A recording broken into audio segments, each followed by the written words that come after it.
rhaglen gerddoriaeth newydd ar S4C. Ym mhob rhaglen bydd tair can, 2 gan gyfredol ac 1 clasur.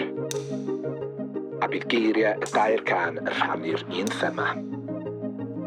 Tair can yn fuan ar S4C.